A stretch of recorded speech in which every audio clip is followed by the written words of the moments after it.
Megha Sharma. You're watching Focal Length, a special edition. I am here in Geneva participating in the 151st Assembly of the Inter-Parliamentary Union. Joining me right now is a very special guest.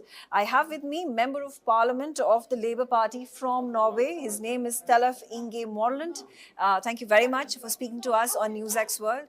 And Tellef, I do want to understand from you about what do you interpret from the IPU, the participation of you as a parliamentarian from Norway at the IPU, and the larger theme of humanitarian aid and humanitarian rights that IPU at this point of time is advocating, speaking on this platform? First of all, I think it's a great opportunity for parliamentarians throughout the world to meet each other, to talk with each other instead of talking about each other.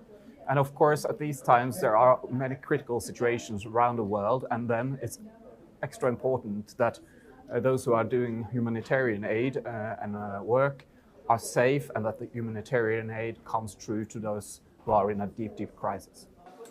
How has your experience been? Has it been the first time that you're participating at an IPU assembly, or have you been visiting Geneva and other parts where IPU has been hosting?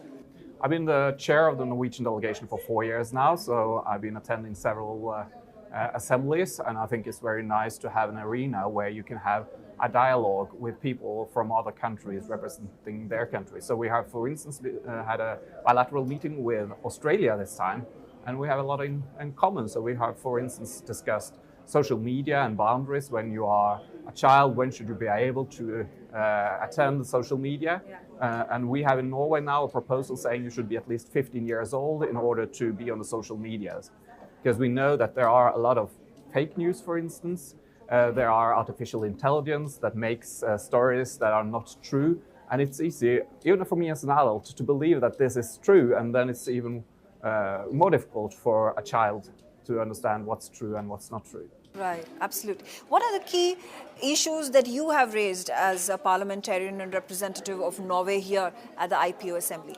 The Norwegian delegation have spent quite a lot of time on the resolution regarding adoptions, because back in Norway for decades we have had quite a large number of adoptions, and many of those adoptions have been fine, but we have also seen for the last years that some of the adoptions haven't been done on the right terms, and that is really important for us to try to do what has been done wrong as far as it's possible to do it right again. And then we know there are situations around the world where wars, crises, they also use kidnapping of children, those kind of things as an instrument in the war, and it's really important for us to try to help and battle those kind of issues. I do want to understand from you your interpretation of artificial intelligence. It's the global flavor. Everybody's talking about it. We've not really understood how artificial intelligence can take over humanity. But how has Norway been tackling it in terms of building frameworks for policy and governance? Yeah, I don't think we have all the answers yet, because on one hand it gives us enormous opportunities. For instance, in medicine, how perhaps artificial intelligence can help us to find treatments and to save people's lives, actually. That's the good thing. But then you have that possibility of abuse that for a democratic country like Norway could tear a country apart, worst case. So we are starting to set up a framework where we have now given the responsibility to one of our institutions that they should follow up on regulations on AI. And then we also have a very close connection to the EU on this area, the European Union. So a lot of the legislation that the European Union puts into force, we will also copy in our society back home in Norway, because AI is also without boundaries, we say. Yeah. Talking about India and Norway relations, and I also want to understand from you, we have strong association with the help of the Indo-Nordic summit that has been taking place. What is the potential for India and Norway to carry forward their relationship, strengthening it in terms of trade, business, diplomacy, and people-to-people and cultural connect?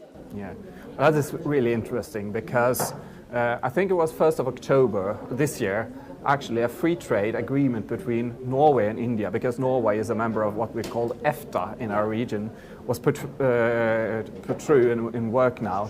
So that means that we can strengthen our ties when it comes to trade, and there are less taxations. And we see that India is growing and it's developing, and it's a huge number of people living there, so it's a really big market. I also think that there are more and more tourists from Norway discovering India and the beauties of India. So that's one area, but we are also a country in Norway with a big coast, so we are a maritime country, and we are also an energy country, and as I understand it, those things are quite big also in India and very important there. And we know that when it comes to technology, you have a big position in that area, so I think there are many opportunities to strengthen our trade and to strengthen our dialogue in the times ahead.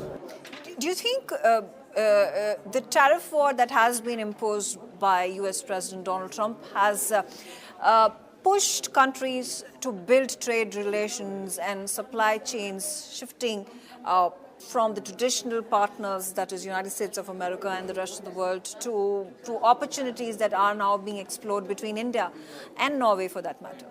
It could give an even stronger opportunity, of course, but for a small country like Norway, we are depending on no taxations because we need to export our products, but we also need to import a lot of products because we cannot produce everything ourselves. So for us, it's important with free trade agreements in order to be able to grow our economy and also to have stronger ties with other countries. We see that the world is probably more dangerous now than it was 5 and 10 years ago, and we still believe that if we trade with people, with other countries, and we have a dialogue with other countries, that is something that is helpful in the situation we see now around the world. I also want to understand from you your perspective with regards to the Ukraine-Russia war that continues to ensue. It has been many years. There was a likelihood of yet another meeting between US President Donald Trump and the Russian head of state, Vladimir Putin, but that at this point of time does not seem to be happening in the near future, at least. What has Norway's role been in ending the conflict? We have been trying to support and stand by Ukraine in this situation. So we have been giving them support as far as we are able to do. But historically, we also had quite a good relationship to Russia. So the situation now is not what we want. So we hope that they will find a solution as soon as possible, because it's a horrible situation for a lot of people in Ukraine. So yeah, it's one of the most serious situations we are dealing with now globally, I think. On a lighter note, there is a lot of Indian population in Norway, significant population. Have you ever tried Indian cuisine? And if yes, which is the one Indian food that you love?